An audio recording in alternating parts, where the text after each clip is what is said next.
here. Calling someone I haven't talked to yet. Yeah, you at the mic. I'm in the field of psychology, and I'm finding a lot of this very fascinating. There seems to be two threads happening here. One is the affective neuroscience thread of bringing the emotional into the conversation about how AIs are going to evolve. And then there's this other thread, the moral, if we just have the intellect without the body. And this morning, between conscience and this sense of bringing the Buddhist sense in, right now in psychology, we're involved in a huge project of transforming mind through the principle of mental training. And yet we're combining both affective and this sense of creating identity. So my question is basically this. The Buddhist notion of unsatisfactoriness, which actually is the correct translation of dukkha, which most people say suffering, but it is unsatisfactoriness, seems to have a lot to do with AIs that are going to self-improve themselves. So it seems to me that it's not about having a body or not, that power, desire, these things, they're going to exist anyway. And since we have so little ability to handle it in ourselves, to think that these superhuman mental things are not going to have it. Who's your question for? Well, everybody's touched on this so far this morning, because conscience has to do with this, the transformation of desire and power has to do with this, and certainly the way that AI is now being used in the financial markets to make people money without a conscience, essentially. To me, this has everything to do with where all of this is going, and I don't think that the AI community is actually getting a handle on the fact that just because you create brilliant AI doesn't mean you're going to have the same human problems of identity, alterity, community, that the AIs will end up with similar problems that we have. Okay, so I'm not sure there's a question there. Does anyone want to respond to that? Or I'll just make a general, Just say yes. Yeah.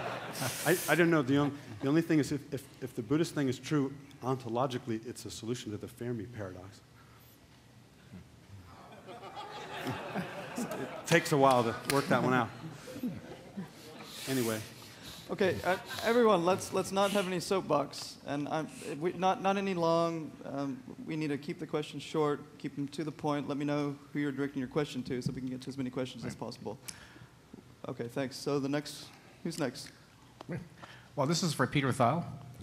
Peter Thiel. Excuse me so much. But also, that last talk was so interesting that I wanted to mix the two together just a little bit. Let's keep the question short, snappy. Let's go. I've worked with VCs all the time, so I'm very familiar with the commoditization of AI, like technology in the trading world. I see it all the time. And yet, there is this concept that says that the trading world is an extremely competitive and sort of predatory realm. In your perception of big booms and big busts, do you see the AI realm causing more of that because chaos becomes a commodity? I mean, is there like a value in causing chaos because there's more money to be made from the backside? In the machine world, will that sort of become the prevalent new mechanism? How do you see that?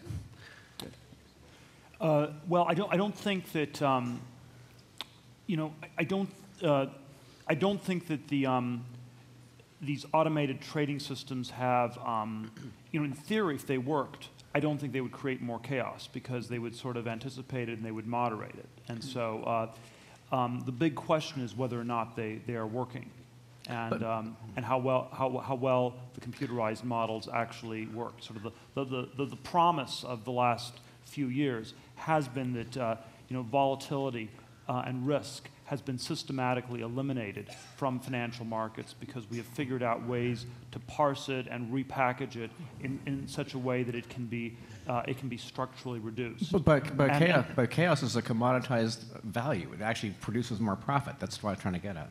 Well, it's to the extent it's a zero. I don't agree with that. I think that if you have lots of chaos, that's generally destructive. If you live in a world which is very smooth and very predictable, that's a much healthier economy, all else being equal, than a world in which you have sort of wild hurricanes and storms and crazy random disruptions and people killed by lightning bolts every now and then.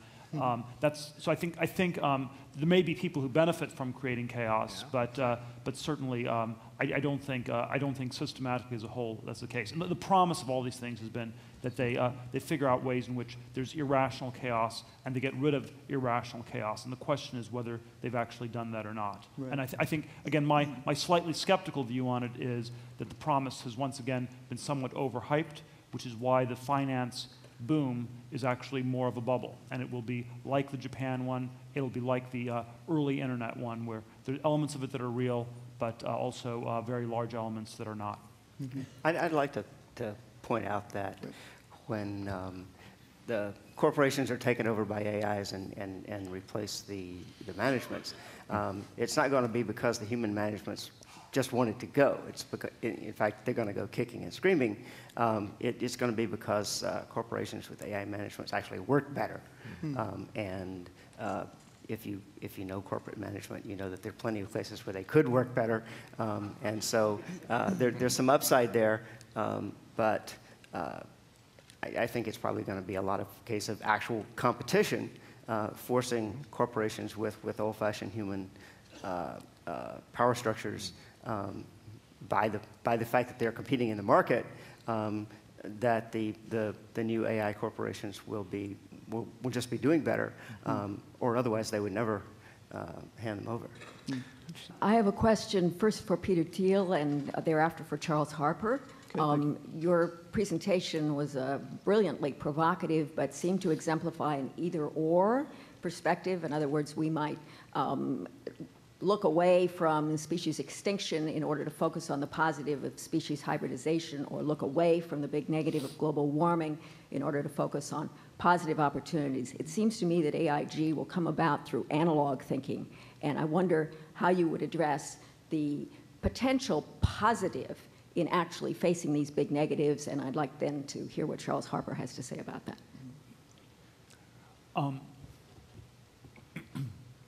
Well, I think that there are a lot of different debates as to how it will come about, and I think probably the perspective I would have, looking at from a macro finance perspective, looking at the history of these bubbles and booms and busts over the last quarter century, is to be a little bit humble and skeptical that we know it's going to be exactly this way or that way. The thing I would say is that the distribution of outcomes is much wider in the sort of exponentiating technological world than we would think, and that's where I think our common sense intuitions are very, very badly off, and I think that's reflected by these incredible boom bust cycles that we've seen. I agree with your critique that it obviously, there's a caricature of my comments where it's just completely binary, where either we have heaven or hell, we have things are we go to one extreme or the other, but I think I do think that that's not necessarily a bad frame for thinking about how radical the divergence of possibilities is. Well, yeah, it's kind of a question of whether maybe there are only a small number of attractors that we will eventually get to at some point in the longer run, which I think was what you were getting at in your talk. Yes. Well, it could be binary. It could be only a couple. My intuition would be that it's quite plausible it'll be exactly one. It'll be one country. It'll be one corporation. It'll be one technology. Because there are many different things. There's biotechnology. There's computer science. There are different applications of these. But my intuition is that one is likely to dominate. Now, I'm not sure. It could be that there are several that are close enough in parallel that it ends up being rather divergent. But so far the pattern has been that you've had these booms focused on one area after another, and you haven't had them really be diversified across many different things at once. The only comment I'd add in response to the questioner is that the idea of the transformation of desire is usually thought of as personal. When one talks at the institutional level, it has perhaps more to do with the structuring of freedom. So there are often intrinsic, a number of comments are thinking of corporations as somehow fundamentally problematic or bad, or competition fundamentally problematic or bad, but there's a symbiosis between competition and the rules of the game. So the structuring of freedom has to do with the rules of the game. So we're stuck with this. It's like what Churchill said about democracy. It's just the worst possible way to order society, except for all the others that have been tried. And so the structuring of competition, the rule of law, turns out to be very important. And when new powers come into the world, then there must be restructuring of the rule of law so that the ordering of freedom is such so that it optimizes human flourishing. I don't have the answer, but that's a general way of thinking about how the transformation of desire applies to institutions. Institutions are not going to have mindfulness meditation courses. I'd like to add one thing. It's been the subtext of this whole conference that it seems a reasonable projection and one that we need to examine, that we will be able to build machines that are smarter than human beings. And what I want to suggest is it may also be possible to build machines that are more moral than human beings by the same token. And I think that if that is in fact possible, it's something that would be very important, and that it will be an answer to some of these worries that technology always seems to outstrip the ability of society to apply them in a good and well-considered way, because now we're finally getting to the point where we can build a technology that will enhance our ability to apply other technologies in a good and well-considered way. What did you think of, and I'd like to hear what both of you thought, of Charles's framework of the dilemma of power? Do you see that as a reasonable perspective on this right now? Well, I think the dilemma of power is very real. It's the question of, is there a way that we can use what we may be getting in the next few decades to ameliorate that? Right. So he had the question of how. How do we solve that? Do you have any thoughts on how do we solve the dilemma of power that many people think is kind of ultimately expressed in this notion of the potential for expanding beyond the boundary of intelligence that we've inhabited with new technology? It's not going to be easy. I mean, a lot of it is tied up in the fact that the machines that we build are going to be just like our children, and they're going to do what we do instead of what we say. And so we had better look to ourselves first. But I think that there's just a lot of basic wisdom, the stuff your mother taught you, that needs to be imported into this process.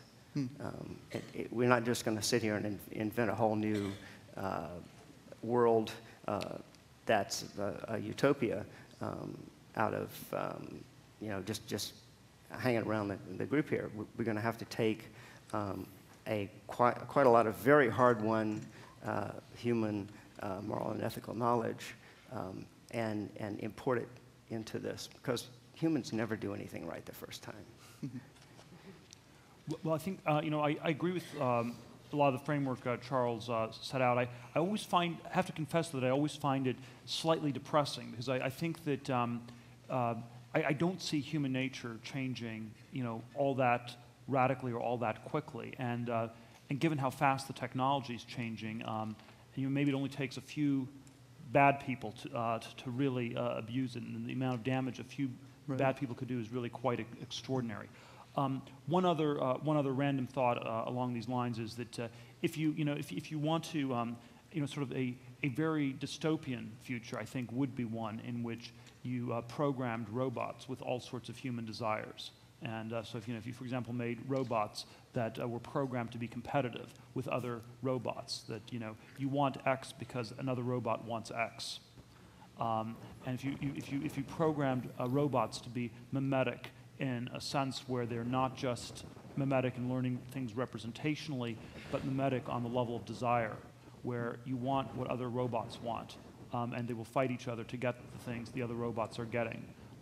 That would be a way you'd make AI seem very human, and it would probably not be a good direction to go. Okay, let's see. We haven't asked a question. We'll go to you, and then you. Go ahead. This is to Peter Thiel. We're a capitalist culture, and we bash ourselves constantly for being capitalistic, and yet our success is based on capitalism. I like to call it freedom.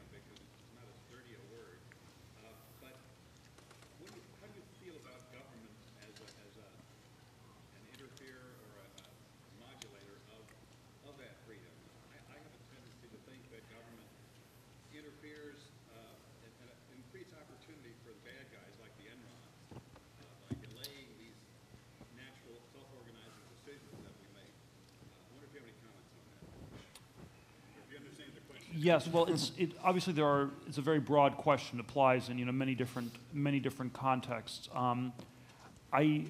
With respect to the technologies of the singularity, I do think we have to be very careful about regulating them in the U.S. because it would be, I think it would be a form of sort of ethnocentric hubris to say that they can only be possibly developed in the U.S. So if we shut it down here, we will shut it down everywhere. And so I think there's sort of an international context to them. And if they're not developed here, maybe they're developed elsewhere. To the extent that you think that we have a reasonably good system of reasonably good society, if you're positively inclined, I would say that would argue for trying to figure out ways to accelerate it faster. And my biggest worry about a lot of these things, well, I have a lot of worries about it, but one very big worry I have is that it's not being developed quickly enough. And if we actually hit the accelerator even faster, that might be the most likely way that the first ones that are developed by people who are good, rather than if we have laws that prohibit people from doing it, in which case it seems to make it more likely they'll be developed by somebody who's bad first. And I'd like to put in one more word for the concept of openness, which is one of our best guarantees of the well-behavedness of governments as well as corporations and AIs. Go ahead. You could talk a little louder, please. Thanks. Stand up. Yeah.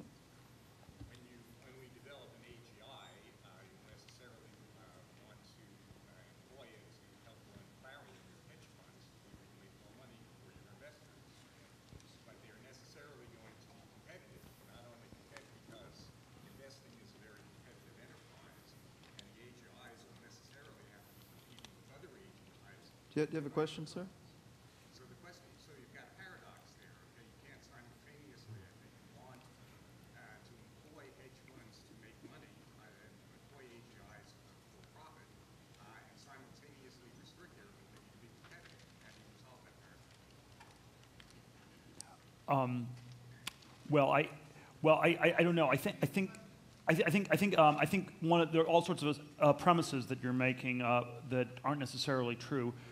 One of them I'll just say is that it's not at all clear that we're going to have a whole series of things that are roughly equivalent. I mean, I think it's quite possible that one of them will be decisively better than any other one. And again, sort of the finance perspective on it is that if you had we're still very far away from this, but if you had a generalized computer that could figure out how to make macro investing better and how to do venture capital investing better. Venture capital is another area which is extremely non-mathematical and non-quantitative and is very, very far removed from, even though it's investing in technology, most venture capitalists don't use a computer program to figure out what companies to invest in. But if you could have computers that could do this better, I think those computers would effectively run the world. And still, you'd basically have, and certainly investors who are not working with them would do very badly. So I think we are, that's definitely one of the things we're looking at very, very closely. Okay. So we'll go to this mic, then we'll go to the next mic. Go ahead. Thanks. The question for Josh. You spoke with respect to putting in laws into artificial intelligences that you could not guarantee a single set of rules or principles being enforced across a diverse set of agencies that might be producing artificial intelligences. But it seems that the definition of an evolutionary stable strategy is that it's going to adjust the payoffs of defectors by eliminating them from the population or by extremely, extremely restricting their access to resources. And so it seems that if you have altruistic agents, one of their primary goals will be to prevent or suppress the creation of destructive or psychopathic artificial intelligences. So I wanted to hear your reconciliation of those two. Would it not be the case that if a population of moral AI agents, and presumably a rapidly burgeoning one, because as digital programs they would be replicated and grow in population at a great rate, would utilize their abilities to attempt to prevent the creation of alternative moral codes or AIs with divergent goals? Well, yeah, of course they would. I mean, they would have well-ordered societies with police forces and that sort of thing. And given the sort of environment, which we can think of as being sort of the next generation of the internet, that they'll most likely be existing on and interacting across, there's going to be room for an enormous number of sort of virtual worlds in which they can interact. And so they're going to be mutual admiration societies of different AI types that are alike and that get along with each other well and so forth. But what actually happens in evolutionary game theory is that there's this sort of ladder, and that you have, if you take in like Axelrod's games, if you have a society of always defect, tit for tat can take over. But a somewhat nicer strategy than tit for tat cannot. It gets beat up. But after tit for tat takes over, then the slightly nicer strategy can take over from them, and so forth. And so it's not stable to be too good, or it's not. You can actually also have the opposite happen. If you have a population of the very nice strategies, the always cooperate strategies, then an always defect can get in there. And so even though there's at the very top where the strategies are similar, you can have this upward evolutionary pressure to higher morality, which we've actually seen in human history. I mean, the average male in Yanomamo or other hunter-gatherer society has killed 2 other people, average. I haven't done that, and I assume that most of the people in here have not. You know, my great-great-grandfather held slaves. I don't. There is this sort of slow, gradual, and very uncertain upward creep. It's just maybe a tendency or a gradient, but it is there. And so if you understand it, you can take advantage of it. And so one thing that you need to understand is that if the entire society gets moral up to a certain level, then there's always the capability for a complete psychopath to come in at the bottom and prosper, the same way that always defect can prosper in a society of always cooperates.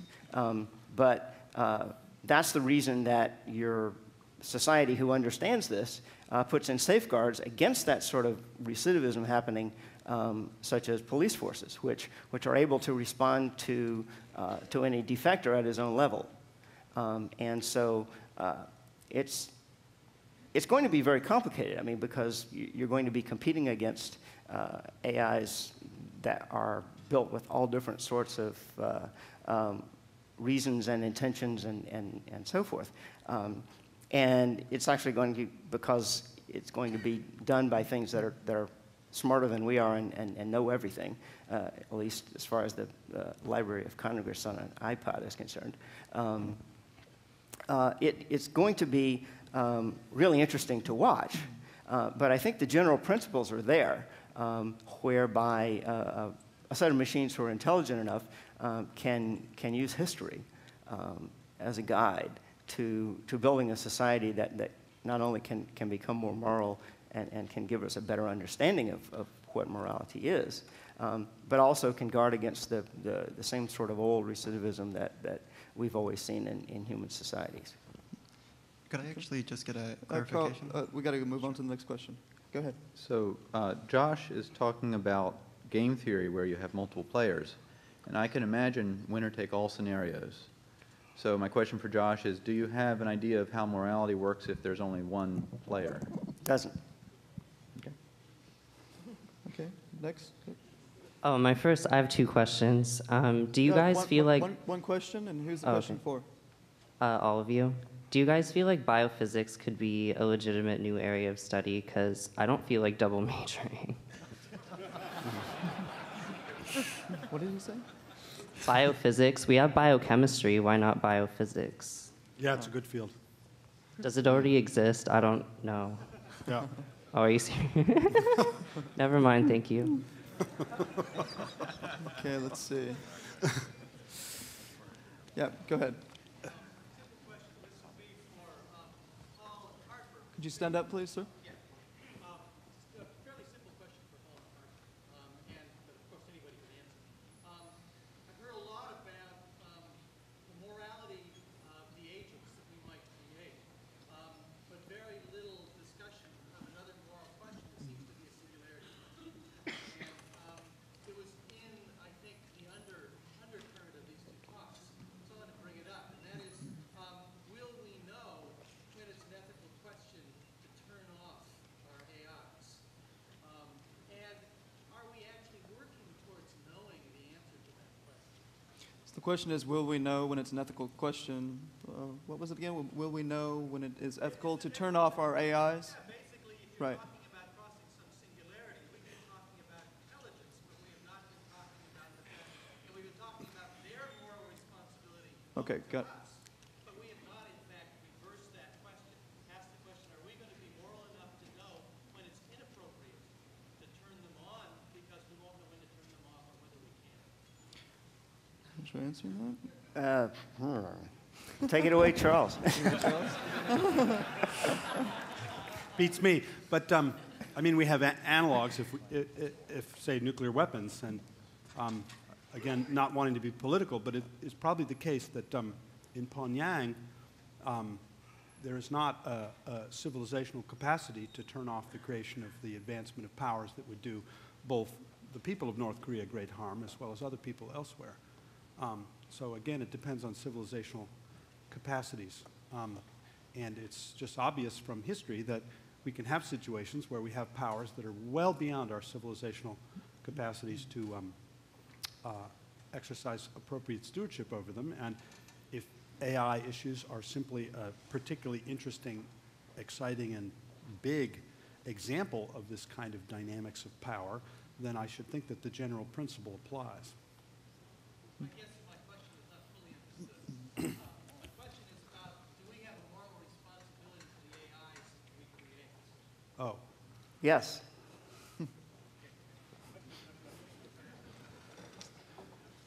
In the hat? We've heard a lot about. Stand up, please. We've heard a lot about the two ends of the bell curve, the good and the bad. But I was wondering what your opinions are of a third possible probability that this thing comes into existence and it just gets bored and tries to leave the planet.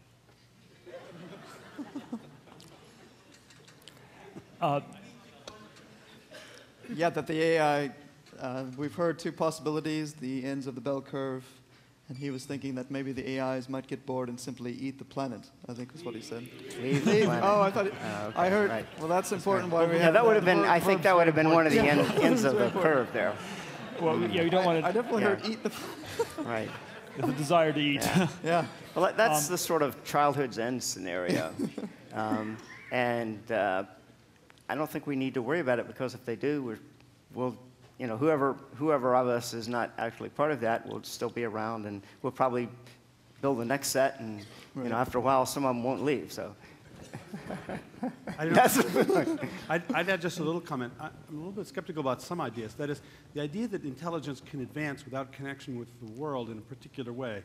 That's a problem that has to do with some theoretical physics in relation to some experimental physics. So if you think of intelligence as learning things about the world that create new powers and technologies, consider that, I mean, you can have string theorists doing string theory, but you don't have knowledge, at least from the full physics point of view, until you've done some experiments, and that involves building things like CERN and things beyond it. Now, computers are extremely bad at building things like CERN. They don't do experiments very well. So the issue here is the connection with the world in relation to intelligence. So you can talk about robots being connected with the world, but computers have a rather distant connection with the world. They have to have sensors. So they're not very good experimentalists. And there's a question about doing things in the world that has to do with intelligence. And if you're disconnected from the world, if you're not actually doing experiments, learning from the world, it's not clear to me that you can really have super intelligence. That's an experimentalist speaking to you. I would agree with that. Yeah, go ahead. With the mic. Yes, I have a question for Mr. Thiel. I had trouble understanding the idea that at some point there would be a boom without a bust because it would be real, when I thought that you still have the problem of the law of supply and demand of stock. And when you get a point in any boom, whether it's real or not real or whatever that means, at some point demand gets satiated and you have an oversupply of stock, and that causes the bust. So I don't understand how you can have a boom without at some point having a bust, no matter how real it is. And you never mentioned the oil bubble in the early 80s, you know? Well, obviously there have been in history very long periods when you had booms that were driven by just extended productivity growth. So, you know, from 1815 to 1914, you had basically 99 years of dramatic, relentless economic growth with very little interruption. And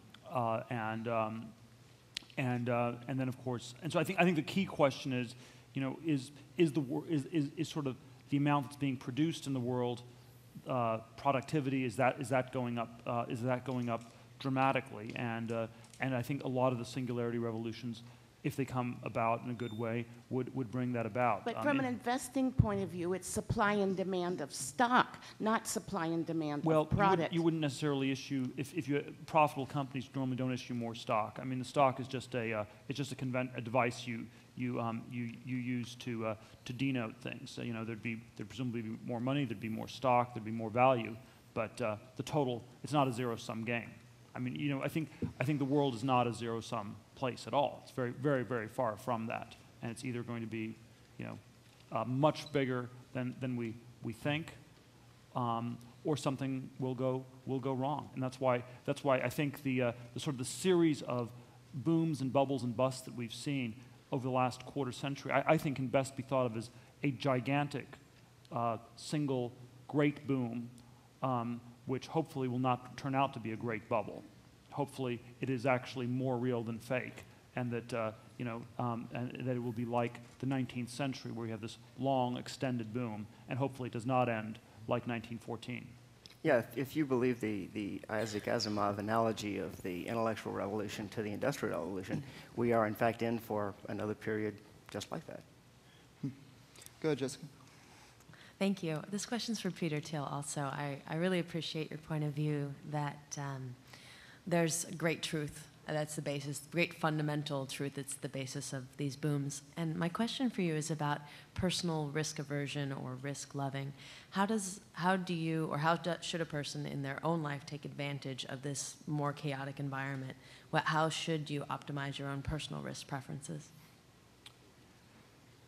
Well, it's, I don't know, there's always, I guess, a little bit of a subjective question. I do think people probably, as a starting point, just get risk very badly wrong. And so, you know, when I was trained as a lawyer, started practice in a law firm in New York, and it seemed like sort of this very low risk thing. And sort of on a horizon of 1 or 2 years, it was extremely low risk because, you know, you were safe. No matter what you did, you wouldn't get fired or anything else. But then basically at the end of 8 years, you were up for partner, and you had sort of like a lottery ticket. You didn't know what was going to happen in 8 years or so. So I think, you know, I sort of would parse the risk question into 2 separate questions. One is a question about what the right amount of risk to take is. And I think that's a somewhat subjective and difficult to answer question. But then I think there's a second piece, which I think people get very badly wrong, which is how to measure risk. And I think there are a lot of things that people do that are seemingly safe, but are really very risky. So for example, you know, if you're, I don't know, if you're, you know, a factory worker in Detroit, that may seem like a safe, conventional job because the factories have been around for decades and nothing's ever going to change, but it's really very risky because of globalization, technology, and ways in which things are changing. And so, I think, you know, I think, for example, a startup entrepreneur seems like a very risky thing, and there are definitely things about it that are quite risky. But I think the risk on your lifetime is maybe less than people think, because you will learn things and you will then move on and do other things. And whereas if you're in a single institution that may be a stable institution, may be risky for you personally. So I think people get the risk calculation very badly wrong. I would think that's something people should think about. I think the correct frame is to think that life is pretty long, and not to measure your risk profile on like what's going to happen in the next year, which is the temptation people do. And I would say instead you should think about what is a moderate risk trajectory for 20 years or 30 years or 40 years or maybe a lot longer than that. Okay. Thank you. We've got time for one more. The mic. This question is for Dr. Hall. In your presentation, you said that we would train baby AGIs like we train baby humans. But doesn't this assume things about that the AI has elements of the human psychology? What do you think of the possibility that once we understand intelligence, we will flip the switch and have some very quick changing AGI, quickly learn? Well, I can't say anything as to the ultimate rate and so forth, but I really have a hard time imagining that the process that is similar to a human being growing up is going to be enormously different in the AI or AGI, even if it is faster. But the main point there was simply that because you are in fact working with a general intelligence, you have a much easier way of building it than you would by sitting down and writing all that code. If you can boot it into the state where it can understand a little bit of language and build its own new concepts, then you can start teaching it the same way you would teach a person, perhaps faster, in fact, hopefully faster. But it's not going to be able to go out on the internet and just read everything any more than a 3-year-old would, because you have to build these concepts up sort of in terms of what it already understands. And so there's going to still be room for teaching as opposed to just randomly go out there and sucking it all down at once. Okay, thank you guys.